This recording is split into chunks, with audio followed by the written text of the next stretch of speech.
Hello and welcome to the Orkney Livewire podcast number 5 with me, Christian Cooper, and me, Smid. Me, Scott. And we have no Claire tonight, do we? No, standing. Off injured. yeah, Smid's in for Claire. She's doing bridesmaids duties. Yeah. Seems to be ongoing. It's been going on for a while and it's still going. Yeah. But that's just your weddings. Stressful times. For anyone that doesn't know, that's Will and Maggie's wedding we're talking about.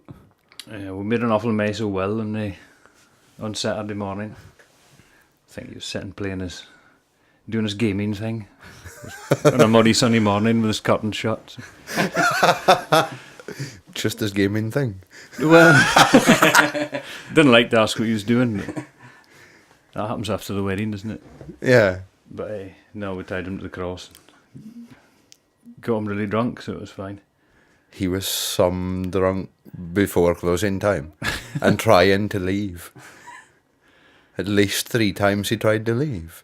Yeah. And kept on getting ushered back in among us. Can you imagine the neck I would have been in if I'd been on the go for when you started? Oh, yeah. I'd been completely upside down. I'm glad I only came down late. Yeah. On the cans at 11 in the morning, it was a tough shift for some. Mm-hmm. So it's this weekend he's getting married? Yeah. This Friday, yeah, folk festival weekend. So I suppose we'll just say congratulations to them. Yeah, congratulations, Will and Maggie. Yeah. All the best to the pair of you.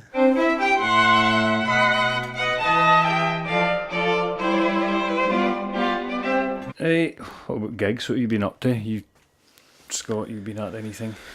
We had the first thing I can think of was Raise Your Mouth in Helgies, which I thought, I wasn't really sure how that was going to go down because I've never seen a heavy band in Helgies before. Yeah. I've never seen like a loud band. I thought the glass was all going to smash, to be honest. Like, yeah, sort of 4 or 5-piece band, isn't it? Yeah, 4, and there's not really a lot of room in there, but they seem to make it work. Yeah. Yeah, it was kind of to start with. It was like watching it in a corridor or a passageway. There wasn't much room, but once folk had stopped eating and stuff and there was a bit more space, it actually worked really well. It was a good night. Yeah. I think we scared off a lot of the folk that were there to begin with, but we got the right kind of crowd in after. There was a lot of folk having dinner looking a bit perturbed, like. Yeah, I've thoroughly enjoyed them. They've got a big set list of songs. They played for a couple of hours non-stop. Yeah. And they're brand new as well, so they've done a lot of work. Yeah. You can tell they've been practicing plenty anyway. Yeah.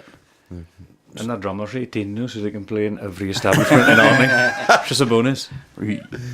Because that was the problem to start with. Don't get me started on Scottish drinking laws and who's allowed in the pub, because it cracks me up. Yeah. It's funny that some pubs have that extension on their licence and other ones don't have it. Yeah, well, they're missing out because there's a lot of young folk. Well, imagine no letting folk ken that before. Exactly. Just going on the assumption. Yeah, so get it sorted. Pubs.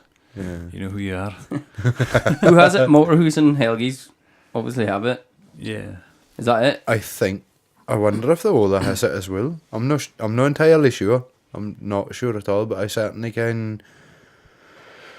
Last year for the rock festival, there was it was the year before that some of the bands that were playing had members that were just under 18. Right. And it was never ever questioned. I've not heard a problem for instruments. I think it seems to be, I don't know if it's different there, but certainly during the blues festival, you know. In fact, kids can get into like Safari Inn and eating license and all. Yeah, they're eating, so yeah. That'll be the same with Royal as well, is it? No, the back bar anyway. Yeah. So we should have a dedicated list out anyway. That would be good. Mm-hmm. Pubs could get in touch with us and let us ken who has it, and then we could work our venues to offer favour them, yeah. Plug that a bit. Yeah, we like a bit of favouritism. Should be encouraged.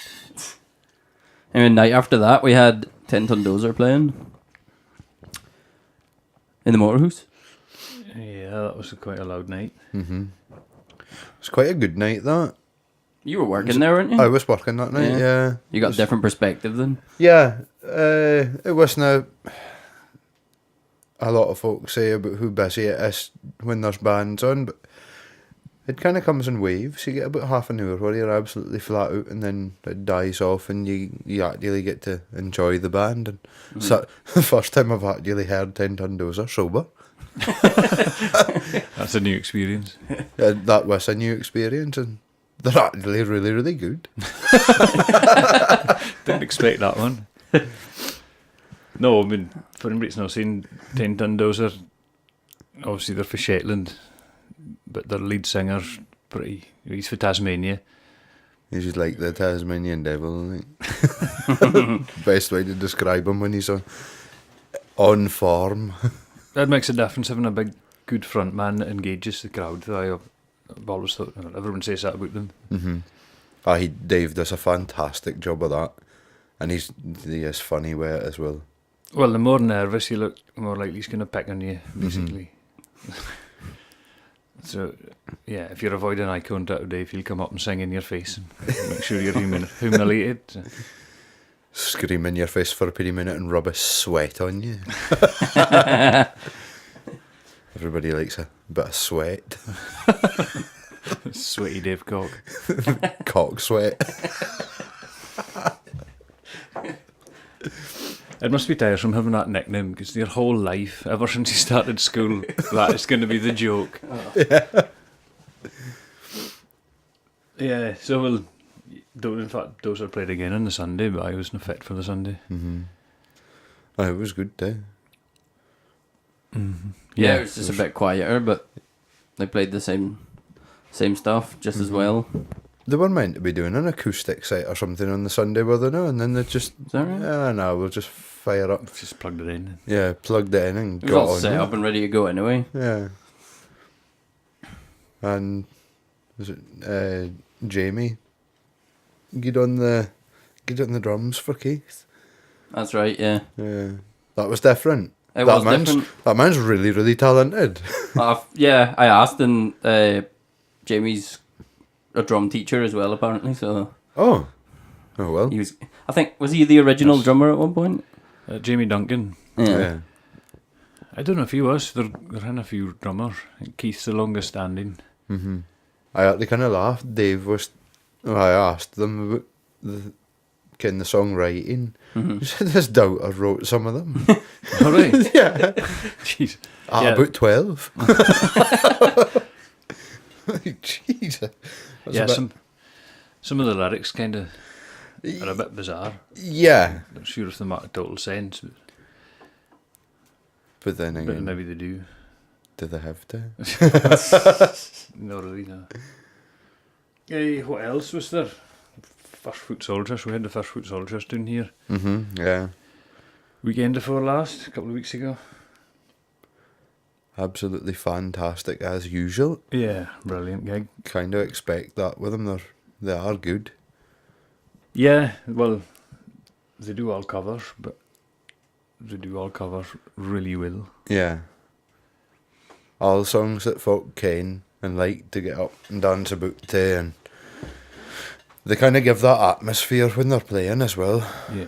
And they're enjoying themselves when they're doing it, and they have a bit of a laugh. And Well, the dance floor was full right enough. There wasn't many folk at the bar at the end of the night. I wasn't actually there, but did they play like Queen songs, Bohemian Rhapsody, and things like that? I've heard them play things like that on the internet before, and thought like I've never seen a band attempt to play something like that and get pull it off, you know? yeah, Under Pressure, played that, and like Psycho Killer. That's personally my favourite one. Yeah. My Talking Heads. And ELO. That is definitely a band I've never had anybody cover. yeah. But they do it and they pull it off. Oh, yeah. For Yeah. everything they do, they pull off. Otherwise, they wouldn't do it, I suppose. Exactly. They played on a Sunday as well. How was that? It was good. There's a reasonably good turnout for that on the Sunday as well. Yeah, I was quite impressed with that. folk were really, really enjoying themselves, and by that time, the boys were enjoying themselves even more too. Did they manage a few drams on Sunday then? I think so, yeah. Because they're quite professional. They don't sort of go on the razz before a gig usually. So No, they're it's fine quite. to see them have a couple of beers. And Yeah. They're very, very different to a lot of bands with that one, right enough, though, no. well, a lot of Shetland bands. Yeah, they tend with Orkney bands are just as bad. Well, that's true. You playing the night? Yeah. You sure? Don't know if you will be. Playing the wrong song. Yeah, well, Claire caught up with the First Foot Soldiers before they played on the Sunday night.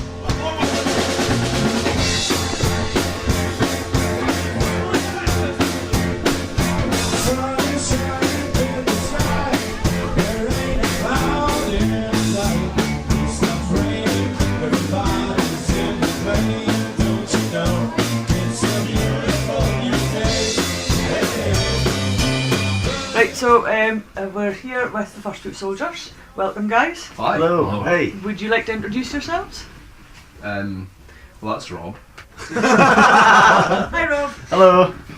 Damn it, we did laugh. That's Sean. Pass it on, man. Yeah, you got it. And over there's Arthur. Hello. Hi. And that's Robert. Me. I'm in the band twice. Instruments. And I'm Chris. Oh, that's what it is. That's what it was. Okay, I couldn't remember which one. And what instruments do you guys all play? I play Rob. I play the drums, Mm-hmm. occasional mandolin. You're the singing drummer as well. A singing drummer, yeah. Yep. Trying my best. I'm Arthur. I play guitar and occasionally mandolin. And you look like you're constantly blowing for the Yeah, and Blowing bubbles. talk box. Yeah. I'm Chris. I play keys mainly, and then a pretty bit of acoustic and electric. I'm Sean. I just play bass. Nothing else. Oh, But he plays it well. don't underestimate yourself. There you go. So, for those that have never heard you, describe your style. What sort of style are you into? Do you have a style? We're a covers band, really, first and foremost. But we like all sorts of pop songs and rock songs and things. We just want to play as many of them as possible from all the different genres and generations, really. There was a conversation we had many moons ago where it was almost kind of like a classical musician with a score for a classical piece, and you learn the score.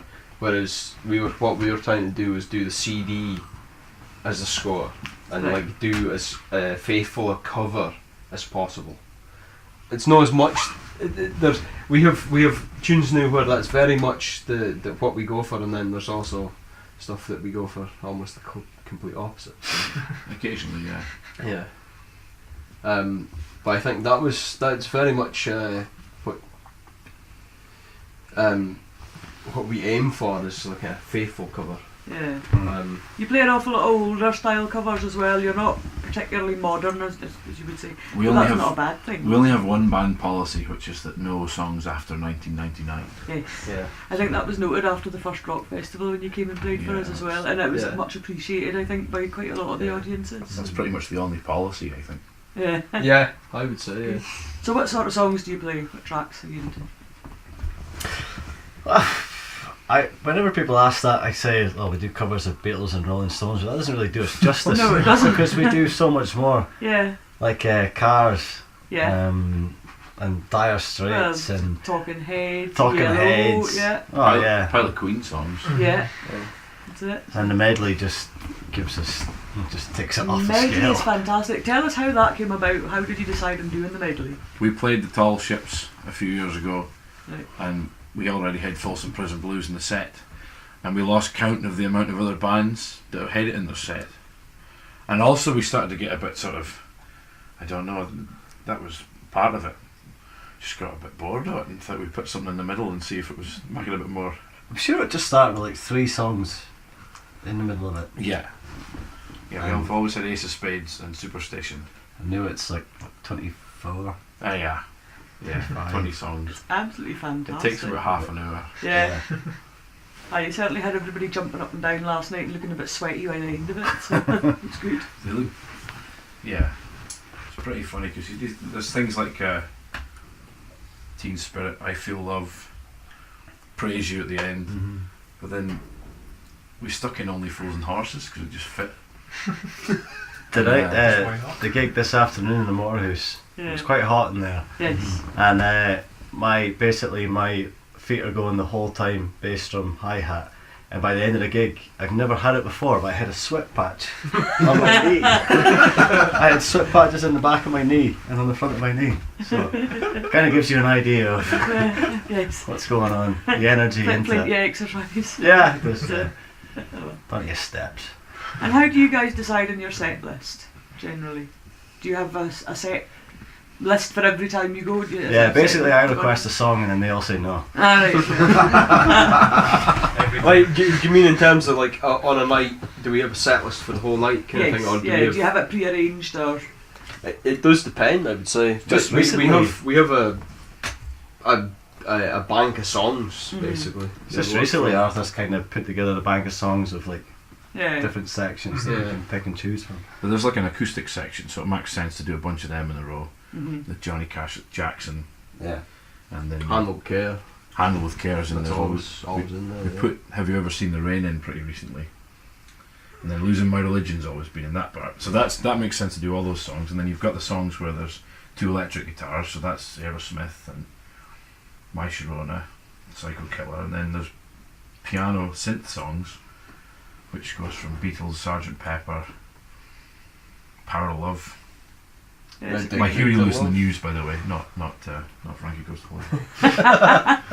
Not the Christmas one. It seems to be a good mix of pop and punk and rock and everything else in there a little bit. So.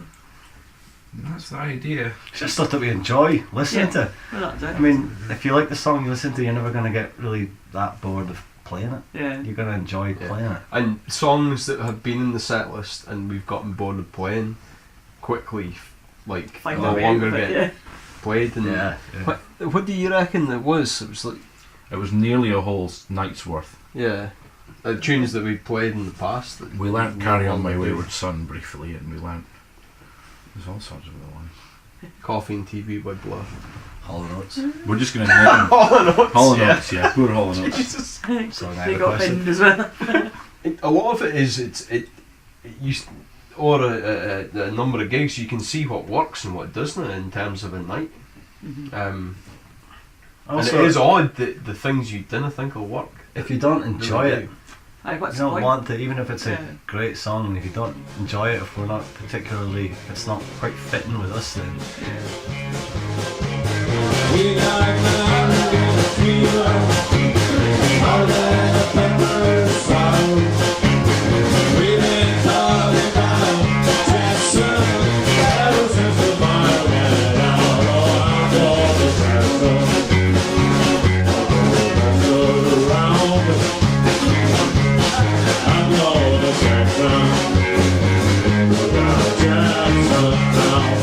So how did you guys get together in the first place? It was 2010, wasn't it? Yes. well, yeah, me and Arthur were in bands when we were a lot younger, 15, 16, Yeah. and then he went to university, and then I think it was about 6 years later he came back, and then you and Chris. Well, me and Chris came back at the same month. August 2010. Yeah, we were both living South. We kind of lost touch after school, and then kind of got back in contact over things like social media and stuff like that. We were just yarning away, Yeah. and then In found out. the good old days Bebo, of social yeah. Yeah, the in early the good old days, days of early social media. Like. The good old days. So we found out that we were coincidentally moving back to Shetland the same month, pretty much, just within the same couple of weeks. So the first thing I said was, well, I want to start a band immediately. I was thinking we need to start a band before he even got back. Do you want to do it? And he was like, yep. So that was basically it for a start. Oh, in my caveat was as long as it's just about having good fun. Like, Absolutely, yeah. yeah. Just like that. Playing good music, having good fun. And then you contacted me Yeah.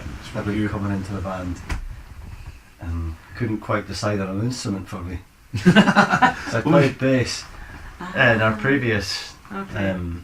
bands, and then I was like, well, I had a few lessons on the drums Right. with Russell Gare from back home. He's played Drop the Box Right. with Orkney's James Henry now. Yes, yeah.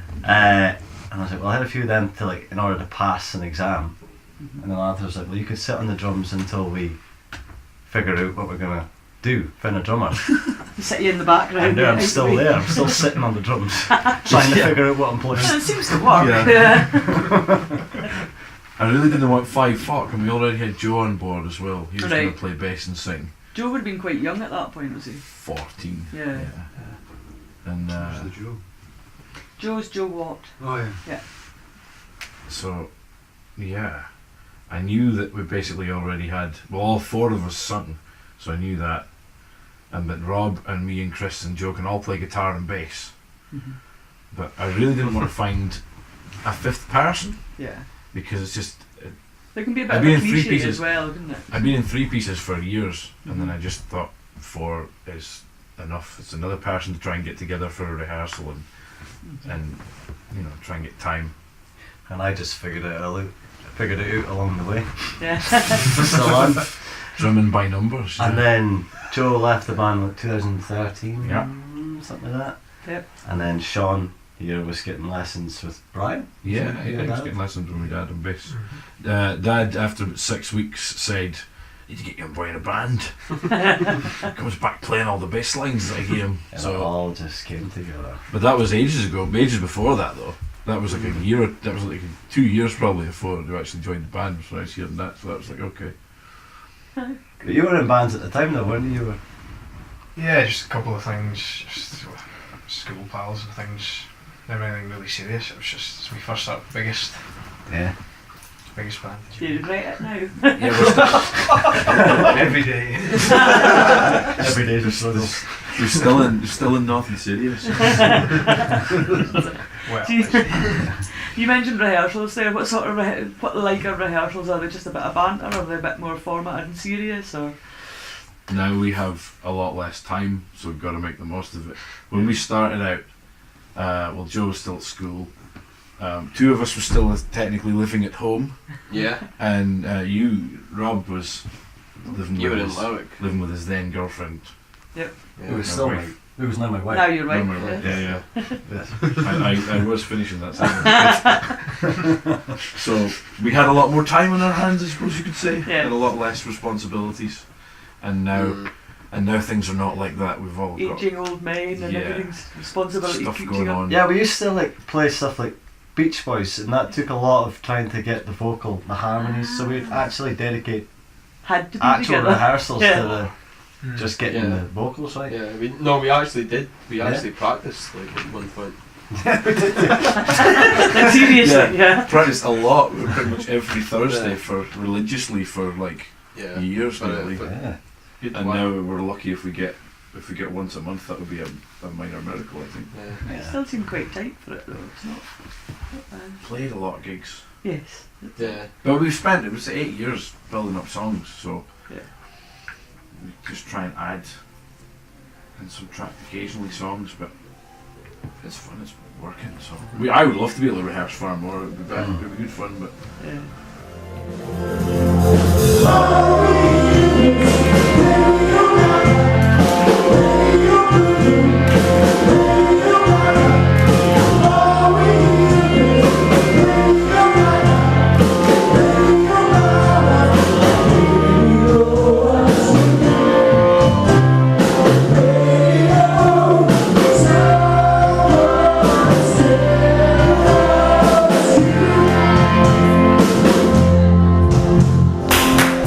So, obviously, you all got together sort of 8 or 9 years ago, and you've been in other things. What sort of advice would you give to other people who are thinking about starting a band, whether it's a covers band or original bands? Or Oof. I've got plenty of advice. You've probably got plenty of advice. Rob? I've got advice. I'll just have to think how to word it diplomatically. I would say be diplomatic. be organised. That's like you can't not be organised. yeah. Chris turns up with all the set lists and the lyrics for the songs we Yeah, at wrote. least if one of the Don't band know. members organised. Yeah.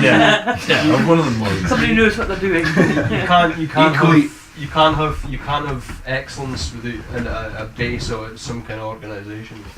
Yeah. Just gotta enjoy yourself. Yeah. Like, don't try and be something that you're not. Don't try and be like cater to any kind of group that you think is cool or anything like that. Just play what you enjoy. See, at the same time, if you're going to be in a band, do something you enjoy doing. Depends what you're aiming for. If you just want to get together with a bunch of mates and play some music, make some music, original or whatever, do that, have fun. But if you're going to go and play gigs, if you do your own music and it's a bit far out, stuff you're really into, I don't know, I don't want to Mars Volta. I don't want to name names or genres. If you get folk that are interested, great. But if you play in a band expecting folk to turn up because you've decided to get your guitar packed in the car and go down to the pub, and that's then basically, you know, you need to have something in mind. You need to know your audience, and you need to cultivate the audience as well. Like, they just kind of come as if they'll come, they'll come. Yeah. I've heard more than one person complaining in the past. This is over years. Like, they'll be complaining in the past because there's no gigs for a band, and you've got to make gigs happen. Either, you know, get off your own back and try and find a venue to put it on in, or maybe have the audience in mind and entertaining them in mind, because you don't, you know, especially if you want to go and get a paying gig, you don't get paid to entertain yourself. Yeah. So it's you about might as the well stand in your audience. bedroom for that sort of. Yeah. If you want to go and play in the pub and you expect folk to stay and drink away and dance along, you've got to have something in mind that they're going to want to do that too. Yeah.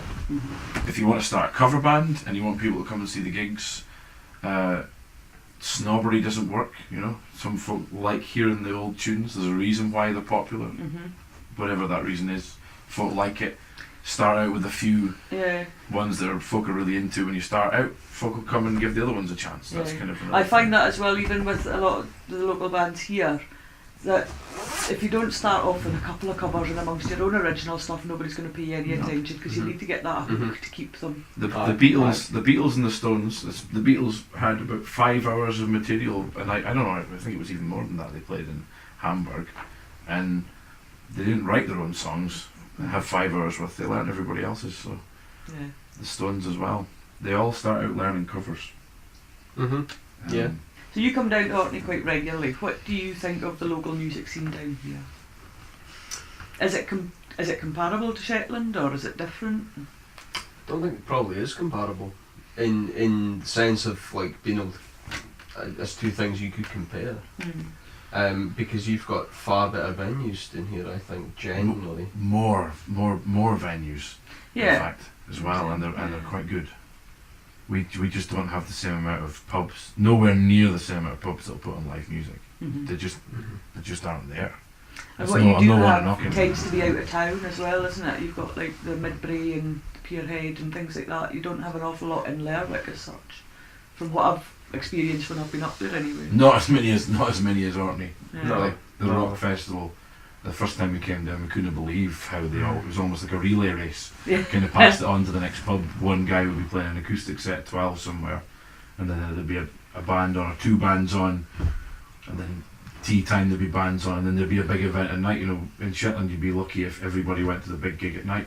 Well, that's the great thing. I don't know if I'm mistaken with this, but it feels like they're all very accommodating of each other. We're really lucky actually. Yeah, no, that's like, it's deeper than something like the Arcadian being accommodating to folk. It's really something like coming here as a child on holiday, I was aware of that. Like, it's absolutely phenomenal.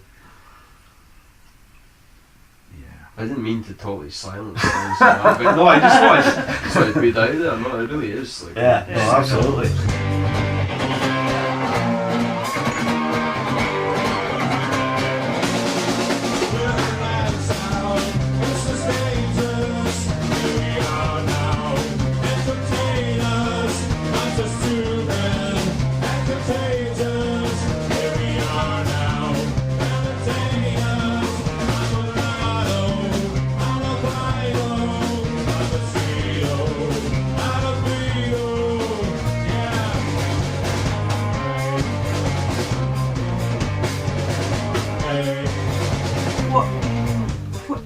annoys you when you're gigging? Is there anything that puts you off or irritates you? My lack of drumming ability.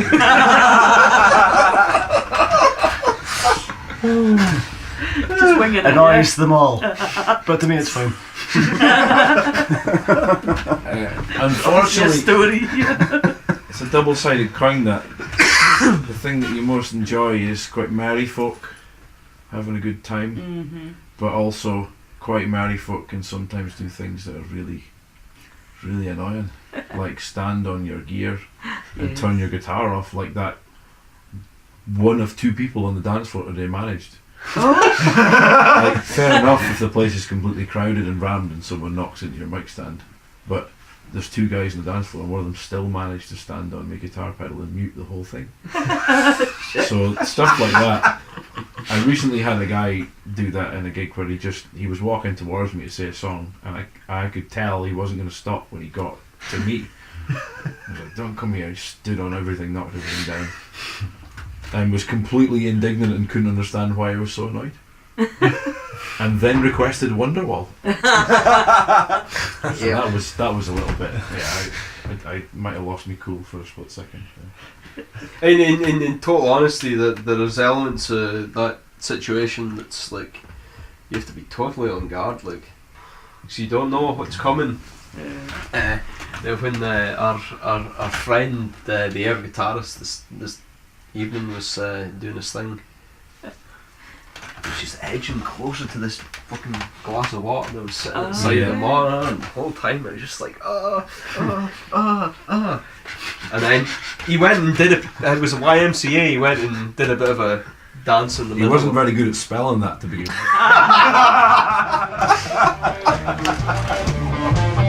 Sweet dreams are made of this. Who am I to disagree? We travel the world and the seven seas. Everybody's looking for something. Some of them want to use you. Some of them want to be used by you. Some of them want to abuse you. Some of them want to be abused. So I was going to ask finally before we tie this up, because I'm aware that you've got to go and catch a boat tonight. Not for ages. We could just keep you. Yeah, We we'll could just keep sit here going. and yarn. Or you're not going to go for your burnt lasagna with Melba. Oh yeah, we might try some Catch lasagna Melba. Melba's, yeah. But yeah, I was going to ask, how did you find the name First Foot Soldiers? How did that come about? Well, we took ages to find a name. There was like loads of suggestions.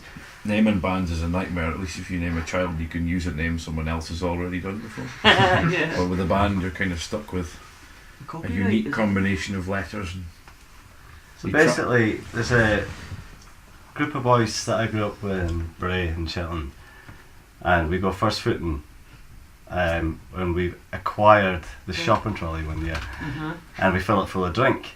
And one year it was really snowy and icy, and we went down to my cousin's in Jopa, it's called, Dwayne's. Yeah, Dwayne's home. Yeah. So we went down there, and then I know that road. yeah, down there was That's quite fine. steep. Getting down it was quite a hairy ride, but then we never quite bargained coming back up. So we came back up, and there was like 6 of us in a row, and one of us would get down and slip, and then the other one would catch it and then slip. So we basically took us about 20 minutes to get up that 20-yard road. Yeah. And then Diane would sit and watching out the window the whole time, just laughing. And then she messaged me saying, "Oh, that was dead funny. It was like you were a bunch of soldiers trying to help get up there." And then I went to work. I went back to work, and one of the boys at work said, when I tell the story, they said, "Oh, like First Foot Soldiers." And then put it on the chat and just went. Yeah, It was it's instant. It was instantly like, yeah. Yeah, at that point we were just like, We had a gig coming up and it was a nightmare. Yeah. yeah, and it worked very well. Because if you pick a name, you're kind of stuck with it. And there's nothing worse than being stuck with a band name that you kind of can hardly get out of your mouth without thinking, oh no. Say this again. Yeah, it's rubbish. But also FFS, like, it's a lot of fun to work with that as Yeah, well. then the went logos. Franz Ferdinand and Sparks For went fuck's totally sake. pinched Oh. that as well. Yeah, that's what I was said like Friday after I Fudge found out. Sundays. I'm so glad that's not the name of this band. But like normally you have a name of a band, and then at least a few people go, "Oof, I don't know." That's not one person that I can mind going, "Oh, I don't like the name of that band." It just seems to be it's the band name. Oh, they're just very it. quiet about it. Yeah. Well, yeah, they don't tell us. No, they're. It's never been a bother, thankfully. No. Yeah, it's never been anything we've thought much about, really. No, it's just what it was straight away. Yeah. It's the band. Small amounts of syllables. Yeah. Small amounts of syllables. It's a job to say. Small amounts On a of Sunday syllables. afternoon. Basically, 3 or 4. On a Sunday afternoon, yeah, totally. 3 or 4 is kind of ideal. 2 if you're 1 if you're really lucky. 2 is quite good. 3, 4 maximum. Once you start getting to 5 or 6, 7, it's going to have to be a really good band or a really good name. Yeah, it's quite punchy, it sticks in the head, isn't it? It's just... So it's a bit like Just members of the band. Try and keep it as... Aye, yeah, economical, that's the kind of thing. You Yeah. know, what was that? The Who, the Beatles, Yeah. and Sensational Alex Harvey Band are really good, but it's a It's a bit of a mouthful, isn't Yeah. it? Or We had some- the Incredible String Band, or Yeah. on that line. We had some honking suggestions. Mm. So the OMGs. Sure we did. I was that mine? You're looking at me. Like. No, I think it was me. Alright. And then I can't remember any of the suggestions. The Willy Like, it was 8 Gansies. years ago. there were some dire ones in there, yeah. but it all worked out. You got there in the end. Yeah. Yeah. Oh well, thank you very much, guys. That's been awesome. No, thank you. Thank you very Thank much you for very the whole much. weekend. Thank you for It's been your fun. hospitality. It's been Thank you amazing. very, very much. Excellent, thank you. We'll see you again soon. Yes, hopefully. Ciao, ciao. Yippee. Hey. Awesome. Turn them off. You do that. How the fuck do I do that? Please keep that in. Scott probably will as well. That's the sort of shit that he does. Yep, it is. Hi there, this is Taylor Purdy from Counterfall, and you're listening to Orkney Livewire. Woohoo! Anyone that bought the Arcadian a few weeks ago would have seen that we had a band announcements for this year's rock festival. Well, visiting bands. I went through the whole process of selecting applications and then selecting what band we wanted to come north and play, and south. There's a few Shetland bands applied as well. So, well, Arcade announced 5 of the bands, and there was one. We had one band yet to confirm, and they did confirm just after Arcadian went to press. That was a bit annoying. Just ever so slightly. Yeah, you could but have hid that in there. I know, but then again, it's only a few days. So our final band that have confirmed is Bitter Divide, and they're coming here from Hampshire. 5-piece heavy rock metal band, formed in 2012. I'm really impressed with them. I quite like them, so I think they'll be kind of, yeah. They're all very professional. Like The applications this year has been unreal. Like, yeah, there was 28 travelling bands in total, and well, yeah, we whittled that down to our final 6. That was quite something. so we've got Bitter Divide. Scott, what have you got? We also have 1968. They are a hard rock quartet from Cheshire. You can find them on Facebook as 1968 Band, because I imagine typing 1968 into Google ain't going to get you far. And they've just come out with an EP called Fortuna Havana, which I would definitely check out. It's really good. Yeah, also got the Sea Atlas, which are they're a kind of indie folk rock. They describe themselves very atmospheric. The singer Callum Buchanan, he's for Lewis, I think. Is he now Lewis? Ewing and Lewis, yeah. Fantastic voice. It's just really atmospheric. And then he's he's quite often does solo stuff, but he plays with the band Sea Atlas and a 4-piece. Same thing, you can find them on Spotify and the usual other places. YouTube, we've got a Facebook page as well, so have a look for them. Christ, I never even thought to say about that. I think in this day and age, it's pretty obvious. You can just look them up right enough. Yeah. Yeah. Most of them are quite easy to find right enough. What else have you got? Next in is Crooked Little Vein, another 5-piece, coming from Montrose, so a little bit closer than the last two, I suppose. Punk grunge band formed in 2010. We have Bless. They're a London-based indie rock band. I guess indie rock's the best way. They kind of have that 70s kind of feel to them, kind of new wave feel to them. You can find them on blessthisband.com, and their EP's on there, and they've got a couple of tracks on there you can listen to, and they're all over YouTube and whatnot as well.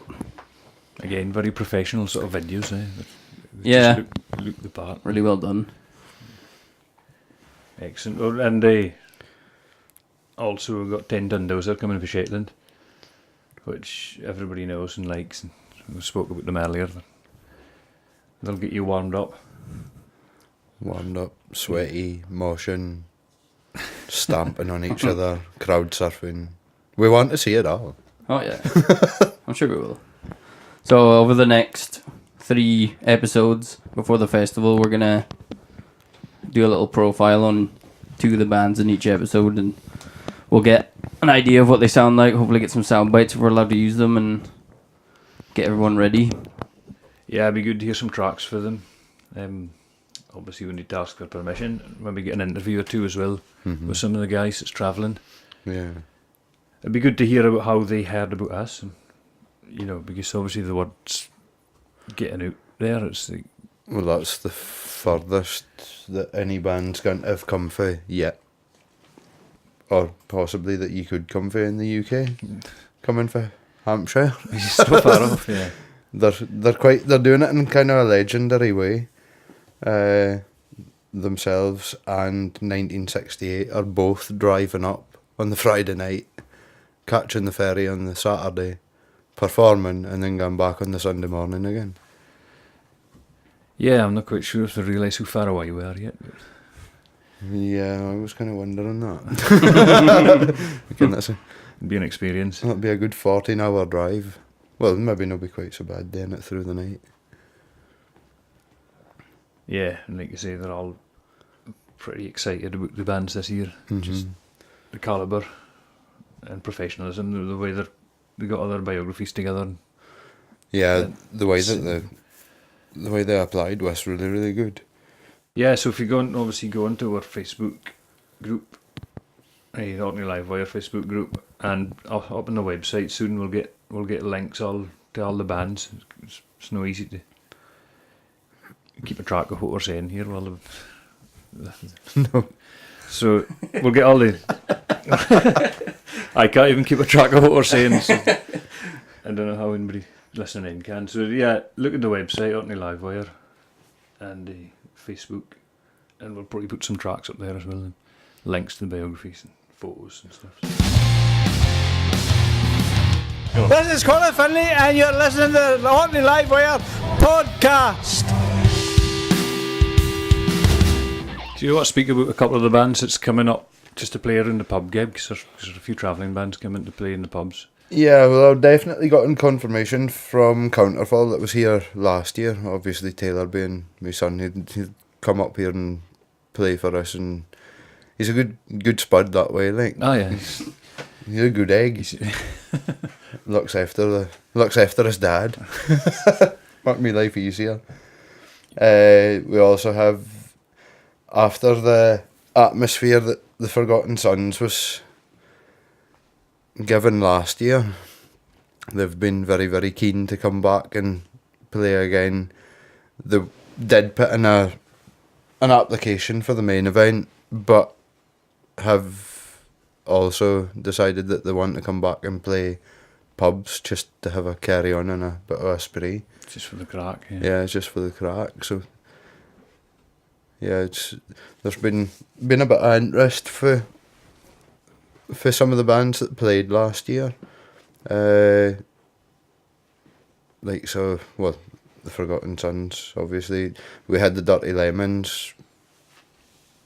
We do try to to mix it up, even if a band's doing really well. There's so many bands applying now that it makes sense to at least give a year or two break. Yeah.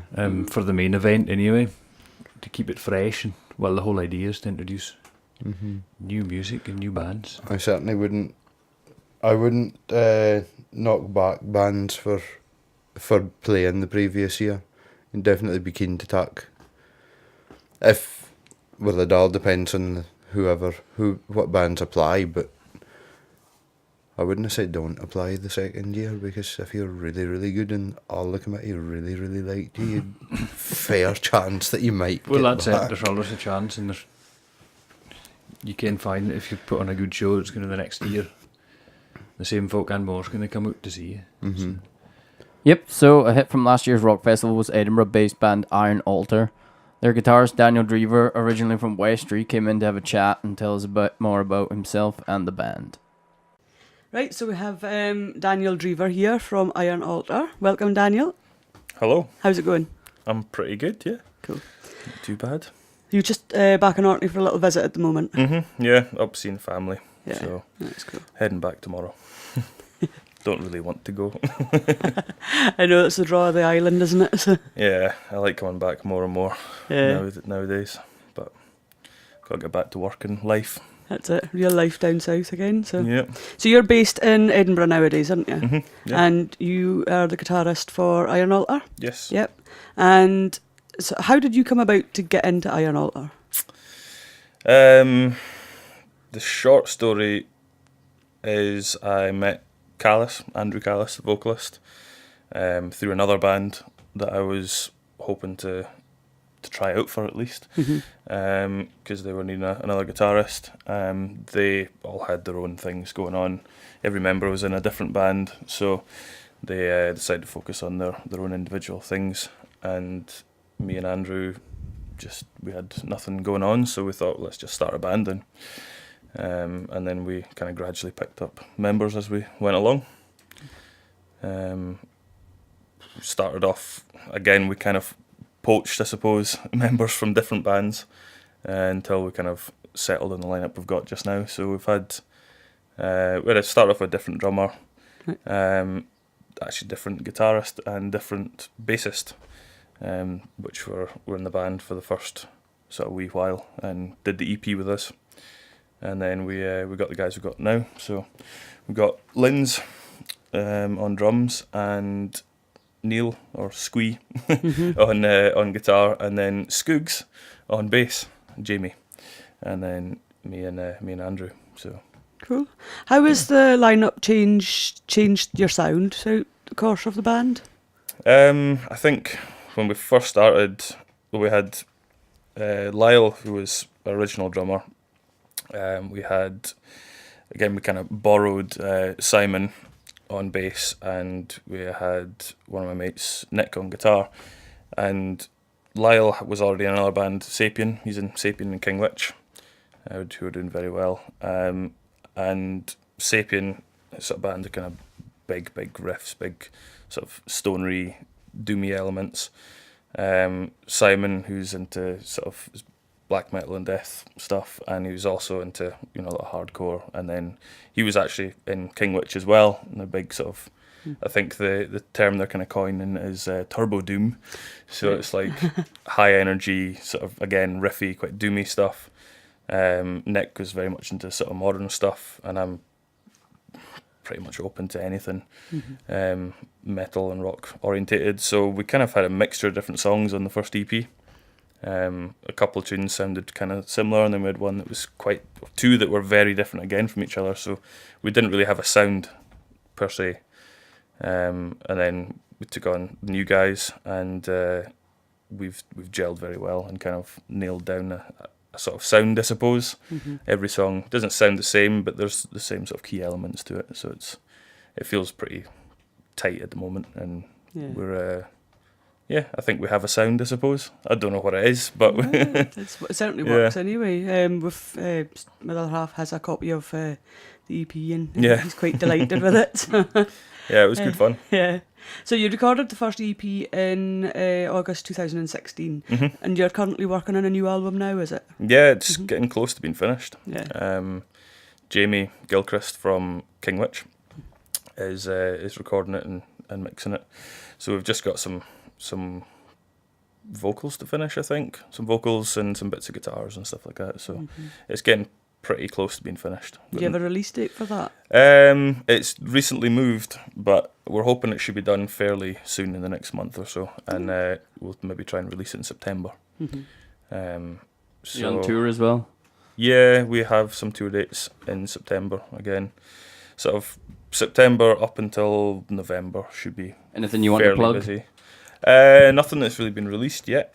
Nothing too exciting.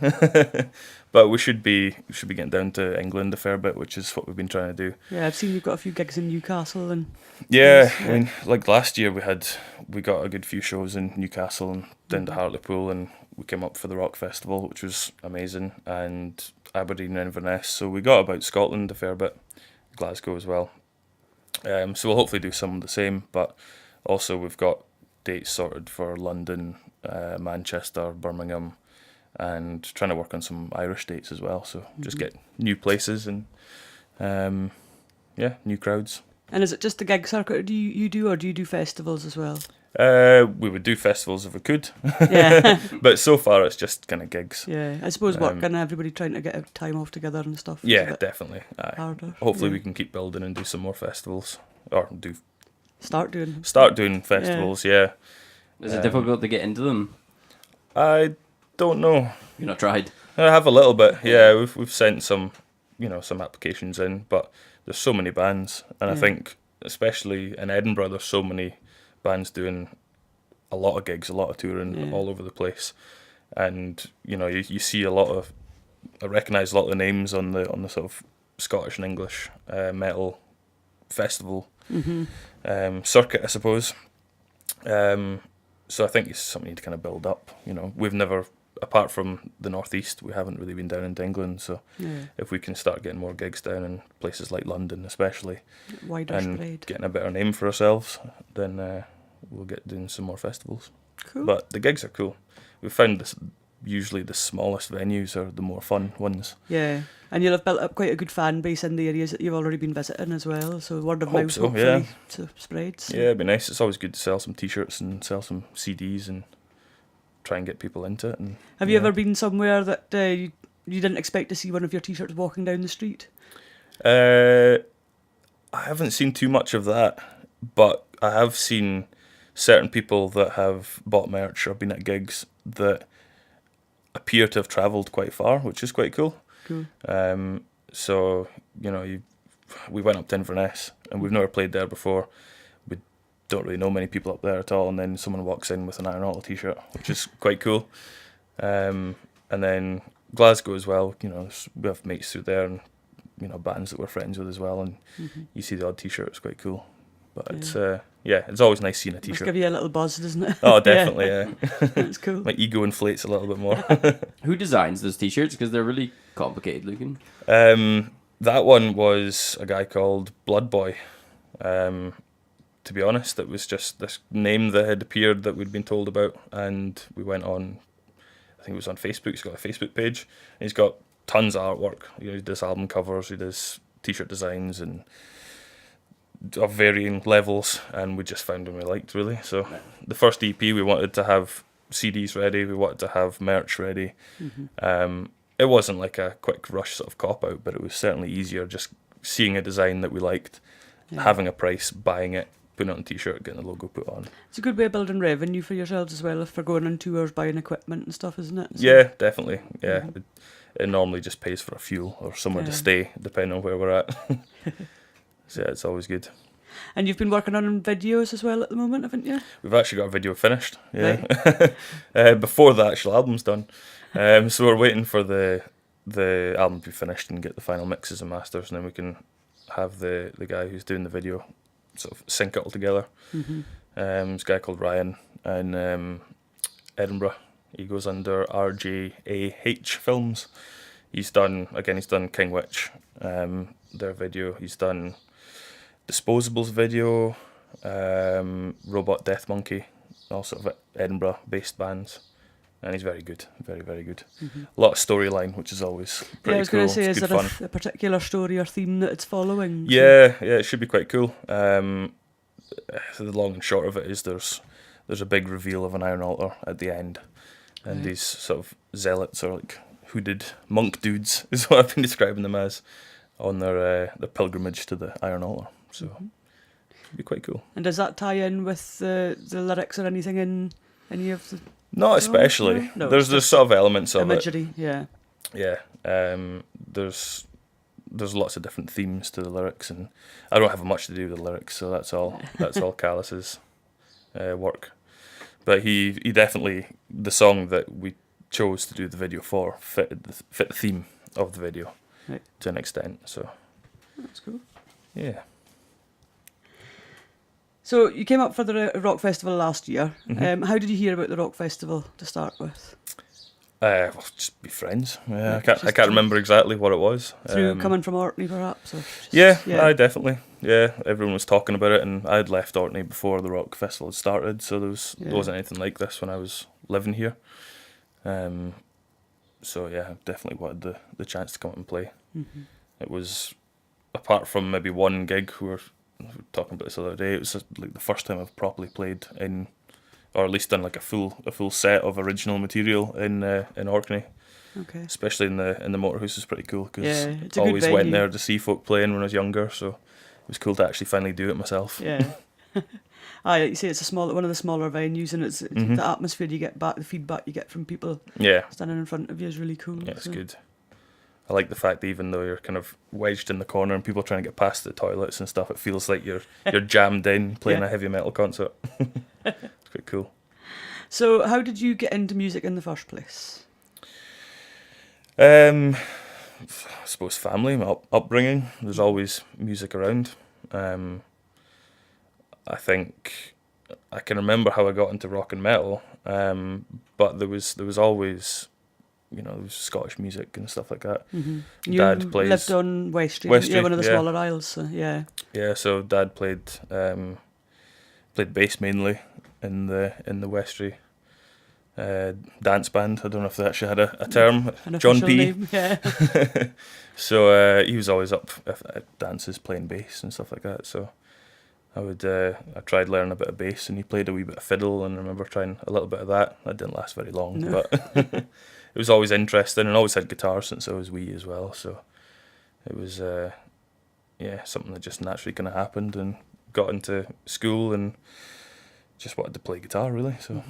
And did you come into the grammar school, or were you just in? No, I Westry? didn't. No, I just we moved to Westry when I was 7. Right. I was originally lived in Galashiels in the Borders, and I think I had a guitar then, but I wasn't interested in it at all. It was just something that was there, and then started taking it a bit more seriously when I went to the school in Westry. There was other folk playing guitar as well, so some of the older boys were playing guitar, which was always appealing to kind of Colin Drever of the world. Colin's a big one in that actually, because anytime he came to the house, if it was Christmas time or anything like that, sometimes you maybe have a guitar with him, and I remember seeing various guitars and thinking that he was very cool with his latest guitar, whatever it was. So what other influences do you have outside of family and growing up in Orkney? I'm just probably bands I've just discovered over the years, I suppose. So I think I remember always having compilation CDs when I was younger of, I think, Air Guitar album, if you remember that. Kerrang. Yeah, stuff like that, just like compilation things off of albums that you got off of things like Kerrang, or even watching TV with Scuzz and stuff like that. Quite a few of them kicking around the house as well. Yeah, just starting to kind of get into heavier stuff, and I remember getting given a mix tape cassette that had just random Black Sabbath stuff on it, and then Mum telling me that she listened to Black Sabbath when she was younger, and I was like, okay, that's quite cool. I didn't know my mum was cool. Yeah. Nobody expects their parents to be cool. Yeah. So I listened to Black Sabbath and stuff like that, and then get given you know, again, sort of mixed CDs with Metallica on it, and then it just kind of got heavier and heavier as I got older. And so nowadays it would be like, I suppose Lamb of God's probably my favourite band, so that kind of genre stuff. But there's lots of, you know, I suppose because I would say we play fairly straightforward heavy metal, with different influences in it. So there's, you know, we like to kind of add different bits to keep it different. So bands like Gojira, which have a very sort of progressive element, and then I like bands like, in fact, I recently saw Ancients. I don't think they're a massive band yet. I had friends told me a couple of years ago about them. Never really listened to them that much until the last sort of 6 months, and then just kind of got pretty heavily into that. And that's kind of progressive elements, but it's more sort of maybe hard rock, sort of stonery, doomy bits and big riffs, and yeah, I wouldn't say they're heavy metal, but it's nice to throw those bits into a heavy metal song. Certainly not hair metal as you were described in the Arcadian. Yeah, that was a bit, yeah, there was just some hair there. A bit of head banging, but not quite hair metal. Yeah, no, not at all, but yeah, I won't fault them for it, it's fine. And you guys grew up together, didn't you, Scott? Or did you hang out together? I met him slightly later on. Right. Yeah, so I when I finished school in Westray, I moved into Kirkwall, and then met folk like Scott and a few other boys who were into the same kind of stuff as me. And yeah, so we'd try and jam sometimes and get the guitars out, or we tried and start a band for a wee while. Stephen Bruce and Ben Anderson, Andrew Park. Andrew Park, yeah. I didn't go far, but it No. was fun. Yeah, it was still fun to play That's it, yeah. play with other people who are into the same kind of stuff, you know, Yeah. playing Metallica tunes and stuff like that. It's quite cool. So you mentioned one other gig that you played possibly in Orkney of your own stuff. Oh yeah, that Yeah. was that wasn't of our own stuff, it was covers. Was it covered? I can't remember whose birthday party it was, but it was me, Caleb Fraser, Max Inkster, and John Brown on drums. Okay. And yeah, we just played, I can't remember all the songs we played now, but Sweet Child of Mine and, Just you the- know, yeah. classic rock kind of stuff with a bit of pop punk in there, I think, as well, possibly. Yeah, it was pretty exciting when I was younger, because I never got a chance to play in bands. I was gonna say, did that give you more of a taste for the Yeah, performing side of it, Yeah. rather than just the bedroom's guitar hero type? definitely. Yeah. Yeah, because I was always watching, they were all in bands, so I was always watching them play. So getting the chance to play with them was good fun. And yeah, definitely made me want to keep going and actually get on stage fairly regularly myself. Which didn't happen until I moved into Edinburgh and then started meeting folk then. So It's just what happens, isn't it? Yeah. Try and break out. yeah, definitely. Yeah, it was part of the reason for kind of going, was just some more opportunities with music and, you know, I suppose moving away to try and become a rock star. So for your personal tastes, what type of music motivates you? What's going to get you to go to the gym or get up and go and do stuff? It's always metal. Always metal. You don't have a little secret guilty pleasure there, do you? I have guilty pleasures, but nothing that I listen to an awful lot of, I Not would Girls say. Aloud or anything like that, no? No. I'd like, what have I been listening to recently? I like a bit of rap and stuff like that. Mainly kind of older stuff, so like NWA. And if I'm doing the dishes and I need to put something on, I listen to NWA. Get a good rhythm going. Yeah, if Elton John comes on the radio or something like that, Maybe that's catch you having get a me sneaky going. little dance to it. yeah, definitely. Don't mind a bit of Elton John. But no, I mean, yeah, I think I drive people mad in the car because it's just constantly metal or all things orientated around metal.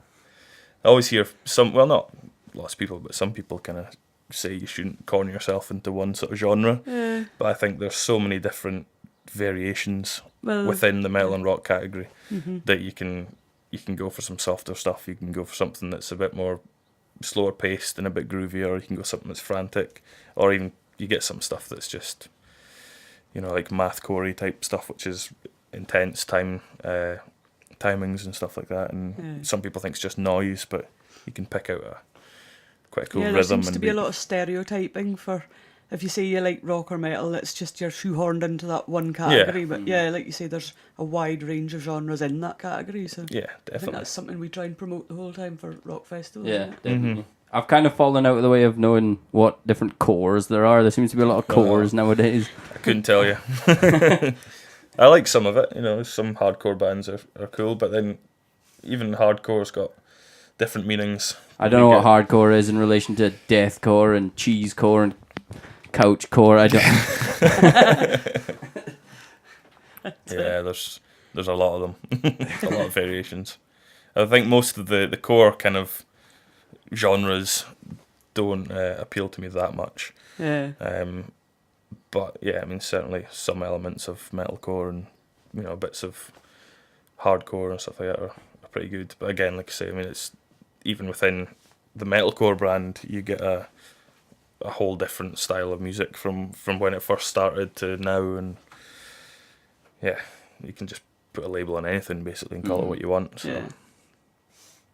So what has been your favourite gig to play? Where's your favourite venue at? Well, I think last year when we were playing, we all agreed that our favourite places had been Aberdeen. We played at the Tunnels. That was good fun. And then the Rock Festival, really. Not brown nosing, but it was very good. It's good to hear though. It means we're doing a good job. Yeah, exactly. Yeah, no, we'd have. We'd love to come back up again. And I mean, locally, there's a few really good venues. I think our sort of favourite spot in Edinburgh, or mine anyway, would probably be the Banshee Labyrinth. It's not the biggest, but I think that's what makes it great. Again, the small venue thing. You can, I don't know I can't remember how many people they can hold, but you know, if you get 40, 50 people in that room, that's really busy, yeah. And it's warm, and it's a wee sweat box, and it's underground, and it's just a cool place. Yeah. There's a local metal night called Hellraiser, which Andrew Giles from the band he runs with a couple other guys, and that's, I think it's every second Tuesday of the month, if I've got that correct. So that's like a place you can go and you're guaranteed to see all your mates there, and you know, people I think nowadays just go regardless of who's playing. They want to see new bands, so it's a really cool thing, a cool platform for people to sort of play Edinburgh if they're not from there. So yeah, I like that. I'll keep that in mind. We need to pass that on to folk. Yeah, absolutely. Yeah, definitely. So have you got anything else other planned this year yourself, music-wise? You don't plan to do anything solo or? No, too much work. Yeah, I like doing all the band stuff, but that takes up any spare time I have.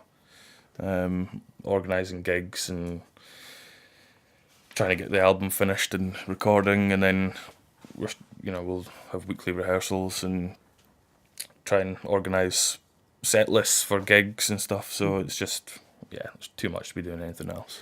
Do you have a set list that you use every time, or do you just decide that day what you're going to be playing that night? Or? Yeah, we'll plan it a good few weeks beforehand. We're lucky enough now to have enough songs that we can do that. Yeah. when we'd done the EP, we just had the 4 songs, so we would just play the 4 songs. Yeah. And then we started writing a couple more, and then we could maybe drop one of the EP ones. And now, because we've progressed with new members as well, we don't play any of the EP stuff, and then we've got these 9 songs to pick and choose from. So it depends on the gig. We played last week or the week beforehand with Conan and Monolord at Audio in Glasgow. That was on the 9th, right enough, yeah. Yeah. See that, yep. Yeah. That was a really good gig. It was sold out as well, so it was really cool to get, you know, friends and stuff to come through from Edinburgh to come see us and support us. And again, played new faces. And Conan and Monolord are amazing bands, totally different to us. So it was potentially a new sort of crowd that might have got into us. Yeah. So yeah, my point was for that we had a 25-minute set, so we only fit 4 songs into it. So out of the 9 songs that we regularly play, we had to pick what we thought were the right ones, or just what feels right, I suppose. There's no real thought goes into it. Just they're doomier bands. Let's play some of the slower tunes, and then let's pick the right one that runs into the next one, and something that just feels good and fun to play. Yeah. So. And do you have a signature song? Does the band have a signature song? No. No, I don't think so. No. No. Off the first EP, I think it's probably Nothing. Right. That's the one that everyone sort of tend to comment on. It's quite repetitive and it's I think it's quite catchy. So yeah, it was that one. Now I don't know. We'll see once the album comes out, and if I think it's just the one. If people are asking or talking about a certain song, I think the one that we've picked for the music video is probably our favourite So far. of them all, maybe. But it changes. For me, it changes from week to week. Yeah, depends on your mood. Yeah, I fall out of love with a song, and then 2 weeks later, I think it's the best thing going. So yeah, just changes. So you yourself, you work in guitar in Edinburgh. Mm-hmm. So you're basically immersed in music constantly. Sort of, yeah. Yeah. How has that helped with? I'm gonna get a bit more specific here to do with guitar. How has that helped with your tone and collecting gear and putting things together? And you can obviously test out what you think you like and. Yeah. Recently, I've been battling with trying to find a new amp, but I think I've discovered that mine is just the best one for me. Yeah. So I went through a whole bunch of different styles of amps and looking for something cool, but realised that actually what I've got is just hitting it, bang on the head. So yeah, I get a chance to try stuff out, and there's so many amazing guitarists that work in guitar as well. I can just pinch wee bits that I see them playing, or see them like the way their hand moves or a certain shape.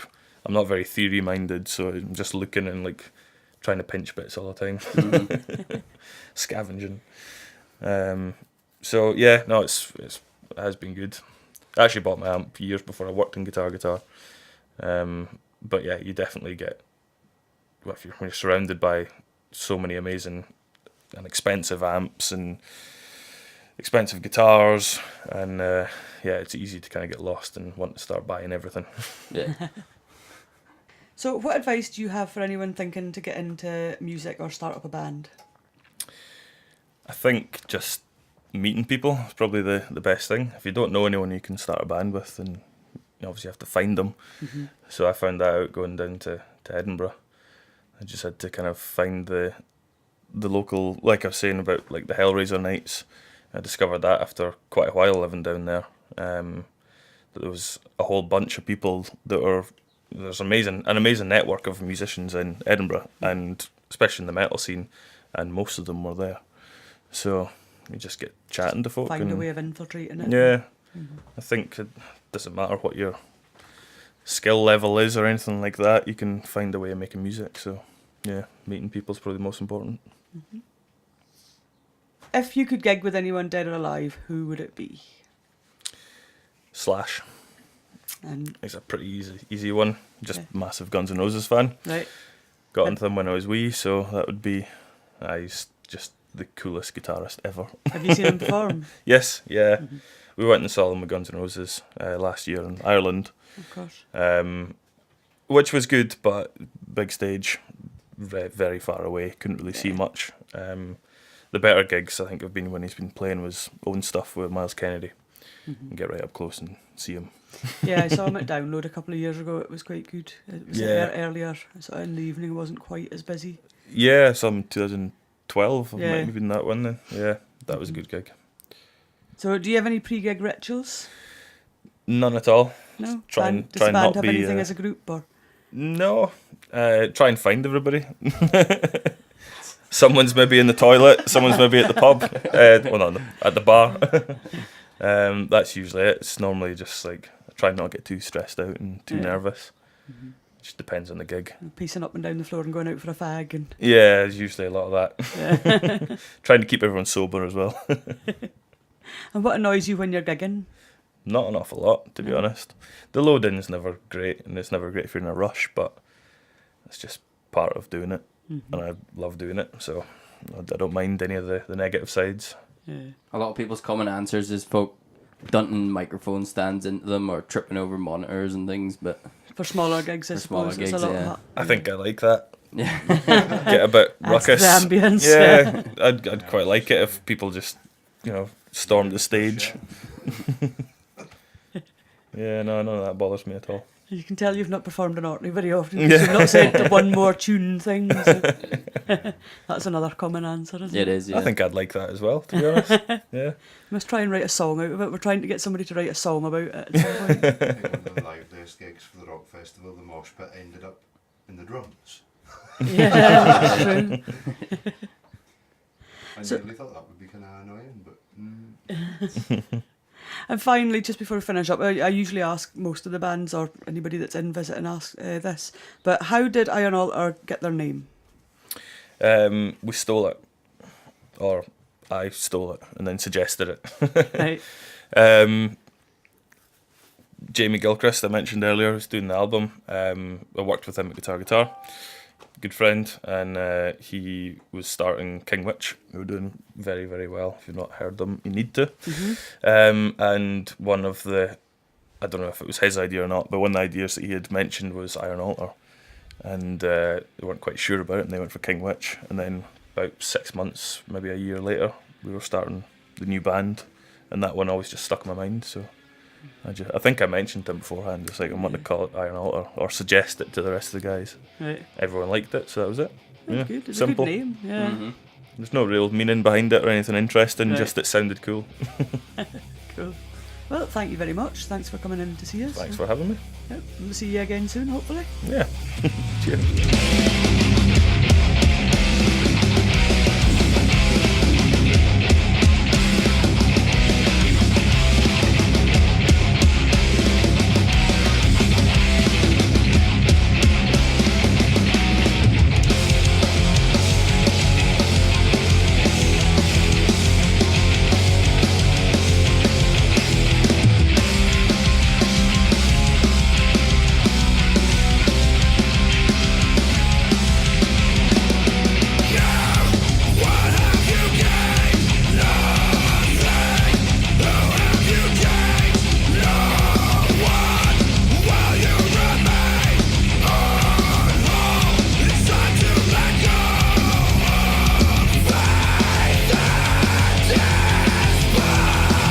Drever from Iron Altar, and you're listening to Orkney Live Wire podcast.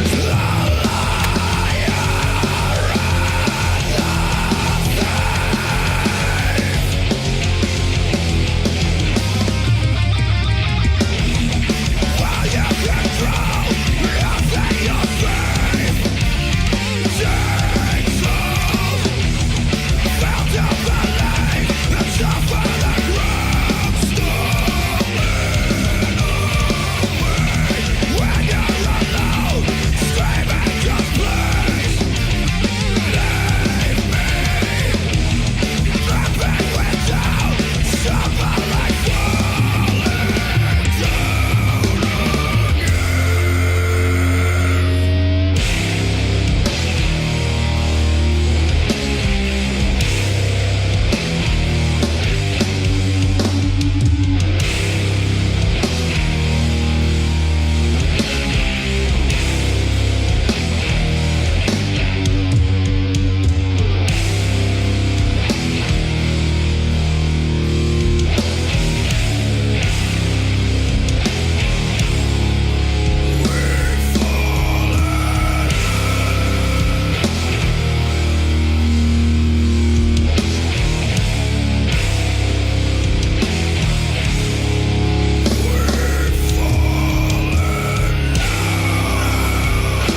This is Barry Scobie from Tonne Dozer, and you're listening to the Orkney Livewire podcast. Yeehaw!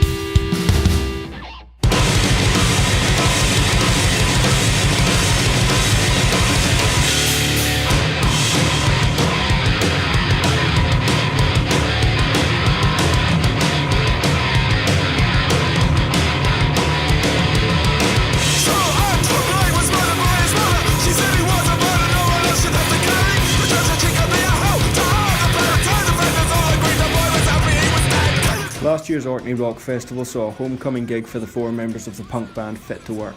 The last time band members Daniel Drever, Andrew Stewart, Duncan Harkis and Harry Giles would have played together would have been around 10 years ago, before they all moved away from Orkney, with each pursuing different careers.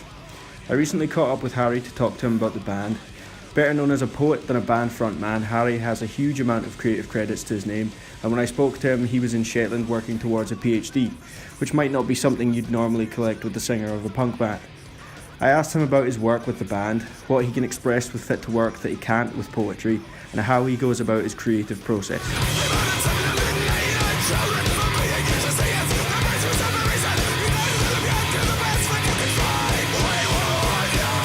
Yeah, so the first question is, basically, you're a sort of, as I said, you work across multiple mediums. I guess the one you're most well known for is poetry now. What have you been up to most recently? Yeah, for me, since I think I am now officially a poet. It's a bit strange when I say it out loud to be a poet. But what I'm working on mostly actually at the moment is looking at Orkney language stuff in poetry. I'm actually, as we speak, I'm up in Shetland in a lighthouse at Sunborough Head. Right. And I'm up here partly to kind of research how they do language stuff in Shetland, because they've got a really good bunch of organisations that are pushing forward the work here, and a lot of people that have been writing and publishing in Shetland dialects for a long time. And so in the last couple of years, I've done a bit of work with folk like with Alison Miller and Duncan McLean at the publishing end, and then also with Simon Hall, who was Oliver English teacher. Yeah. It was really funny. And I ended up working with Simon as a poet on Orkney language stuff, which is quite a fun bunch of connections. Good stuff. So that's my focus as a poet. I'm actually doing this is the least punk thing ever, which I quite like, but I'm actually doing a PhD because I managed to persuade the government, essentially, or at least a bunch of academics who are representatives of the government, that I deserved a little bit of funding to research Orkney language poetry. Right, okay. So, yeah, as I said, that's a great kind of contrast between the sort of stuff you do with Fit to Work, which is why I'm interviewing you. So you've got a lot of stuff going on away from the band there. When going back to your school days, or even earlier than that, maybe, did you know you wanted to go down the route of sort of creative industries? Did you have any idea that you would be a poet and all the other multiple things that you are? No, I think most of the way through school, I wanted to grow up and save the world, working with political organisations, because I've always been quite a political person, and that stayed with me at university for actually a couple of years.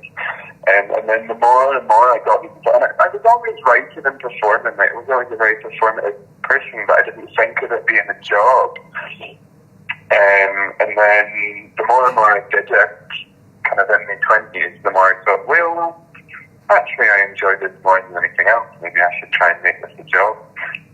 So I've always done it, but I didn't think it was going to be a job until somewhere in my 20s. And it's still not really a job. I mean, you can try and make it a job, but the salary's not that great.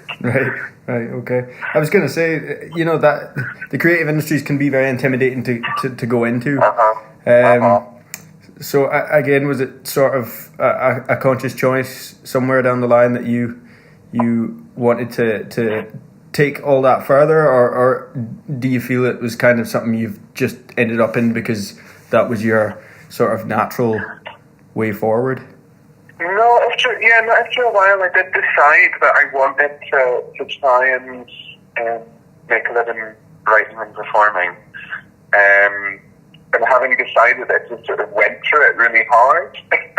And I think that the reason that I do a lot of different stuff in different fields is because it is exceptionally difficult to make the money work if you only do the one thing.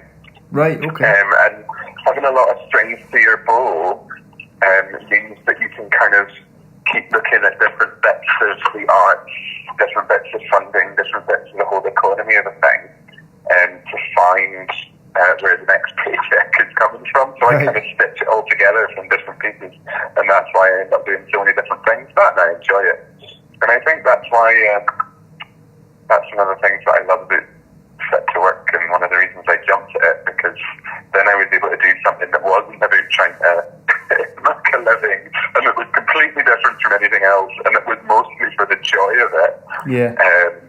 And also, it's a great place to not be so business-like and just let loose.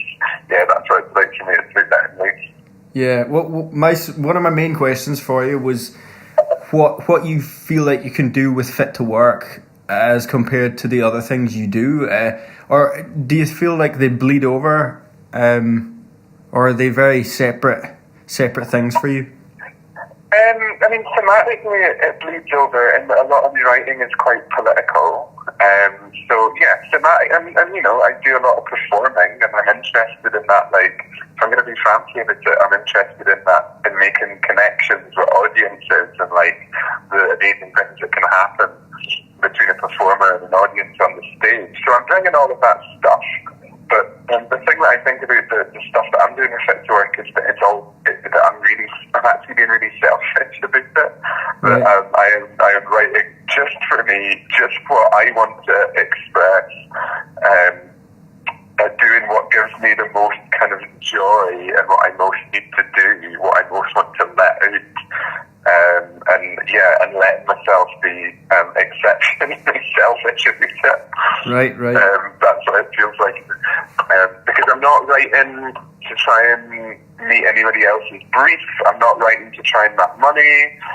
I'm not writing to try and be particularly sophisticated or like meet anybody else's like artistic standards or have anybody think that I'm clever or any of that stuff. I'm just putting down on my laptop and then into a microphone the bluntest things that I can think of. Right. Yeah.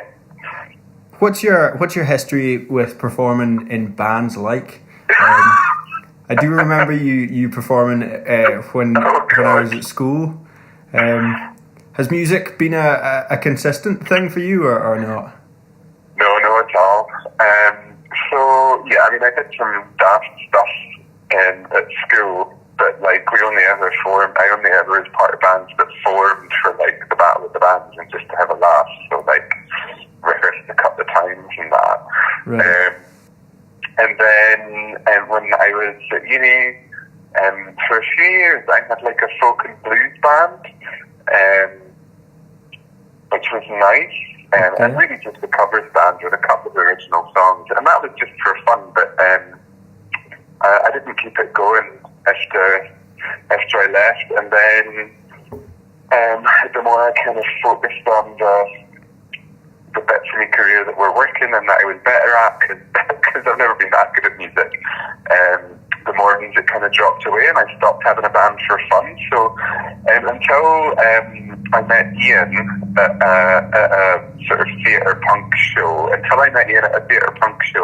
had maybe been about 8 years since I'd been in any kind of band.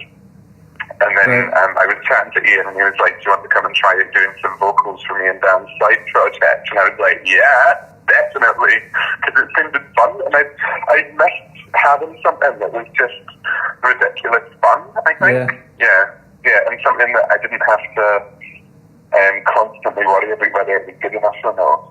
Which is the thing about punk, is that like, you know, here's 3 chords Yeah.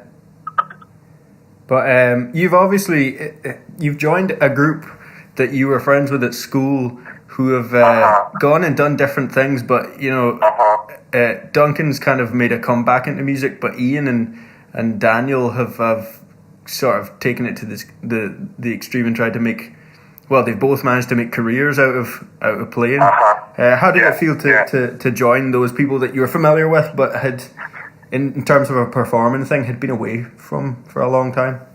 I mean, I feel pretty lucky, and occasionally a little bit intimidated because they all speak a musical language that I don't really speak. Right. And I'm having to learn, which I'm glad to be learning it, and I'm happy to learn it. But kind of, I'm bringing, I don't know, being good at words and being good at performing on a stage, and like I've got those skills, and I'm bringing that to the group, and I'm having to like catch up really quickly on all the musical stuff, which is fun, and but I feel really lucky that we've got some like extremely skilled and professional musicians in the band, and like I don't mean to not say it's not like a professional quality band, but I think we're all in it for the fun and the joy of it.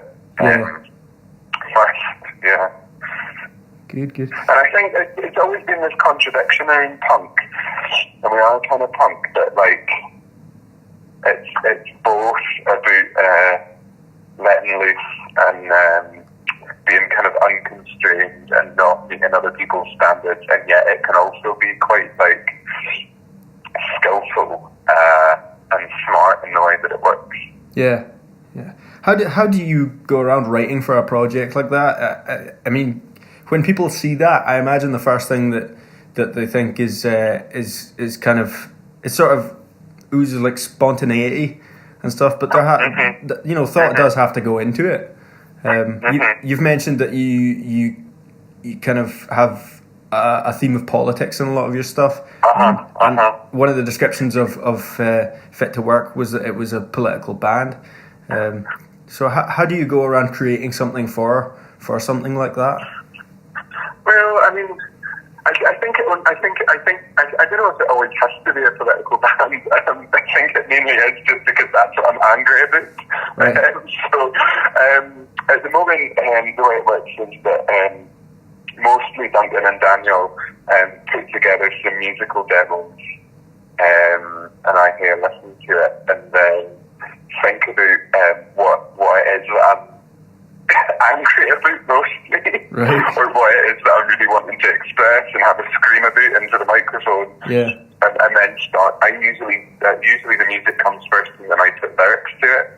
And so I'll listen to demos and write some like really rough lyrics for it, and then we'll bring all that into the studio to jam with it, and the lyrics will change and the music will change and things will be arranged until it all kind of fits together. Occasionally I've seen a poem that hasn't worked, that I have not been able to make work as a poem, and then take bits of it and resugar it into a Fit to Work song, because sometimes things that don't work on the page can work if you scream them. Right, okay. One of the other things I wanted to ask about was sort of the performance aspect of that band, because again it just the whole thing kind of screams spontaneity. But you have a master's in theatre, and you're pretty well steeped in how to really think out performance. Is that thought out, or in its sort of the way you do that? The whole band really cuts loose when you see them live. So is it just spontaneity and going for it, in a very punk way, or is there a lot of thought going into the background there? I think it's a mix of both, and I wouldn't say thought necessarily, because I don't like think through what's going to happen at every moment on the stage. I think it's more like a question of craft. Okay. So I think about performance like a craft, like I've learned how to do particular things with my voice and particular things with my body and particular things with like staring at an audience. And and if you do them enough times and if you learn them, it's like learning how to, I don't know, carve a bowl or something. Like, you don't necessarily have to think about every moment of it, but you've got these skills, or steer a boat, or you've got these skills as well as like a bunch of knowledge, and with those skills behind you, the energy and the spontaneity that comes from being at a gig, you can kind of channel them in good directions, I suppose. So, you know, but also, and one of the other things about having practicing performance skills and knowing some of them is that you can, like if you get stuck and you're not feeling it, you can fake spontaneity, and like you can have like I kind of think of them as sort of as linchpins or keystones, or like moments that you can go back to and be like, oh, this thing's not quite working well, I'll use this thing that I've done a bunch of different times on the stage, because I know that works and I know how to make it work well with an audience. And you can kind of use like bits that you know and bits that you've practiced, and then like string more spontaneous or more experimental or more wild kind of bits between those pins, if that makes sense. Okay, yeah. I'm talking a bit technical now. But yeah. But then, like, I think I'm maybe talking about it too much, because it is still punk, and like sometimes I am just flinging myself around the stage without knowing what I'm doing. Right. Okay. I just thought there was an interesting sort of thing going on there, because again it comes across as so spontaneous, but you have this education and performance behind you, you know, and experience as well. So yeah. I mean, I would always, even as somebody that had the formal education, I think the experience is always worth more than anything you can learn at school. Right. I would say that to anybody, even having done it. Yeah. So you're, am I right in thinking Fit to Work are just getting ready for the release of your second EP? Yeah, we're a bit, we're a bit into. Yeah, we're a piece into doing the recording for the second EP, and I don't think we're close enough to kind of when a launch date will be, but likely before the end of the year. Right. So what's has there been a big difference in creating that first EP and then the second one? I think we're just being a pretty bit more intentional about it. Right. And that, like, the first one, like, we played together for, I think, about 18 months before we started really even thinking about recording an EP. Like, we were playing together for quite a long time. Before we got it all together. And the second one feels a lot like the extension of the first, in that by the time that we'd recorded the first one, which kind of came together over a long period of time, they were all in kind of the groove of writing songs, and so we'd already written most of the songs for the second. But now that we've done the recording once, we kind of care a bit more about what we're doing and how we want to do it, so we get to be a bit more planned about it, Right, okay. Again, you kind of went over the theme of politics going through a lot of your work. Does that go through stuff outside of Fit to Work as well? Is politics a big focus of your sort of broader work? Yeah, I suppose so. For me, I'm not quite as active in sort of protest and street politics as I used to be. Okay. Because I'm 31. You know, this is a punk band of 30-year-olds, right? Yeah. So I'm not quite as active as I used to be, because I think you need a bit of the energy to do the sort of street level stuff. But I'm still in touch with a lot of those movements and still go along to things. But mostly for me, it comes out in my writing now, just because I'm a bit more tired and a bit calmer. Right. So yeah, but also like, I don't know, my writing's got a little bit. The funny thing is that while I'm doing Fit to Work, kind of the writing in the rest of my career has got a bit less angry and a bit less on the nose. Right, okay. I used to be a lot more like very directly political in my writing, and now I think because I'm getting to channel that and Fit to Work, I can spend some time doing other things than me writing. Right. Okay. But yeah, I'm still, I'm still politically involved. It's hard not to be in this world.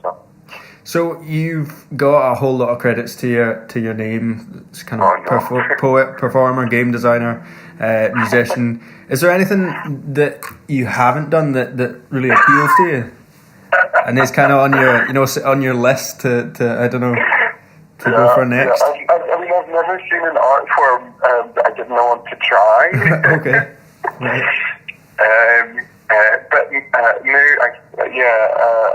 I've always wanted to try things, but I think I'll stop picking up new art forms for a while. Right. I think it's got a bit silly already. Right. And I think I'd rather spend the extra time doing walking up more hills. Okay. That's Right. one of the big things that I've had in the last few years, is doing a lot more walking. So yeah, I'd rather spend more time walking up more hills. But yeah, I mean, every art form that I ever see, I think, I'd love to try that. Yeah. But yeah.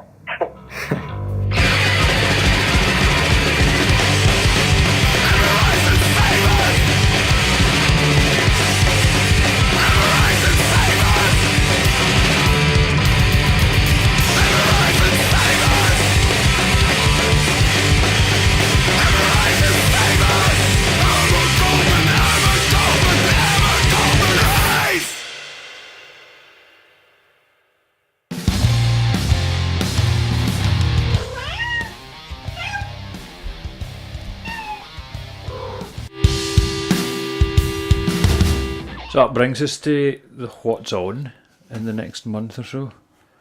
Smid, what's on in the next month or so? I'm going to the Simmerdam rally, I don't know.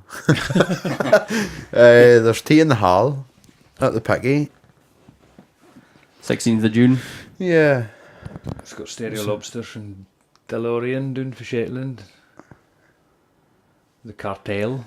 I wonder if Dave will do us cake baking on stage.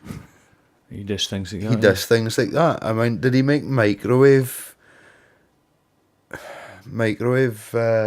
cakes or pies or something like that at one of his gigs in Shetland? Was it something in the Marille or something? I'm not entirely sure where they played, but he baked in the microwave on stage while the band was playing. Yeah, well, I think he was still singing, going around with his oven gloves on.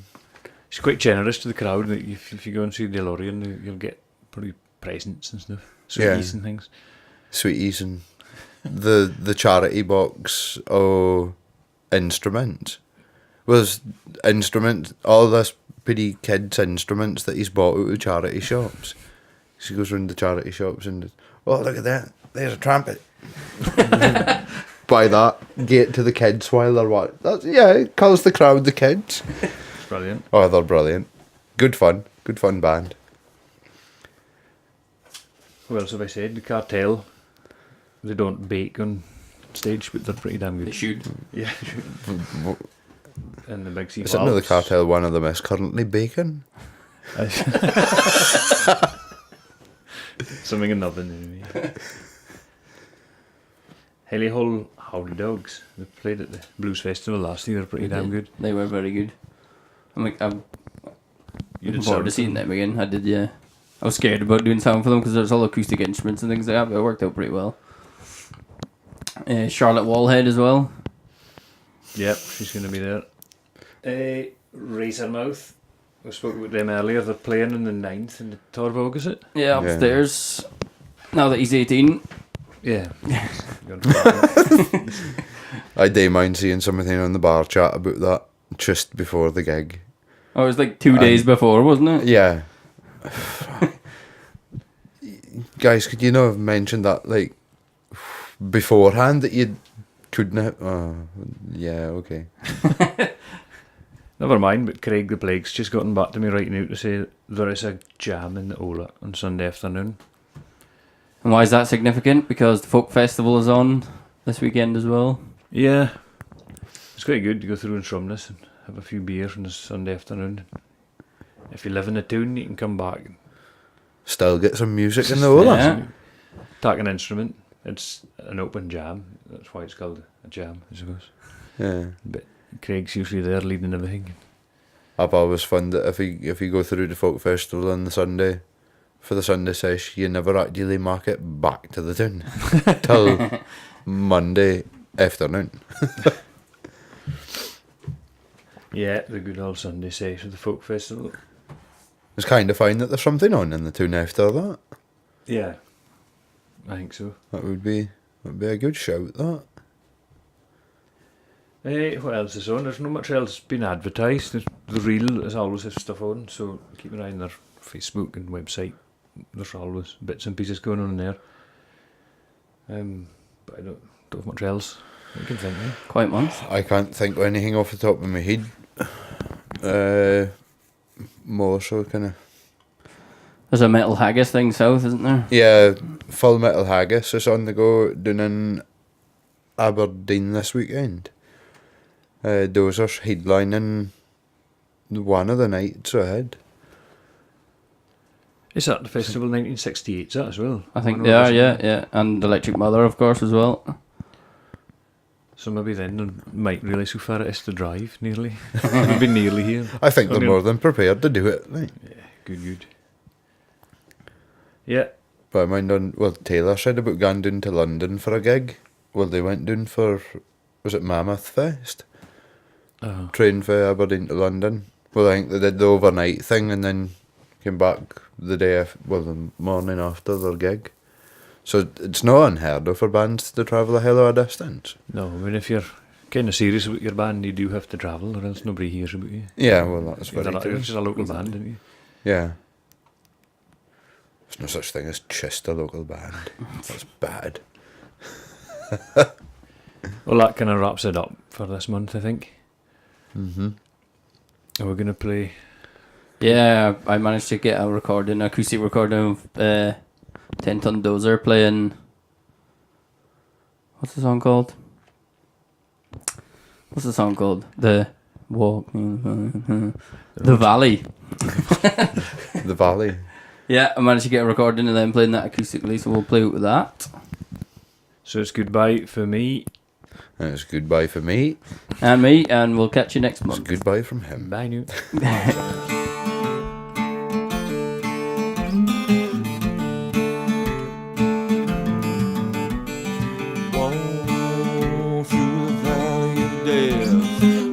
I see thou is dead. Walk through the valley of death, where I see thou is dead. Walk through the valley of death, where I see thou is dead.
If you enjoy this content, then please feel free to subscribe and drop us a rating. We'd love to hear your feedback. You can find this podcast on most, if not all, podcast apps, iTunes, SoundCloud, and YouTube. Just search Orkney Livewire Podcast. We are also on Facebook, Instagram, and you can visit our website at www.orkneyrockfestival.co.uk, or you can contact us by email at orkneyrockfestival@yahoo.co.uk.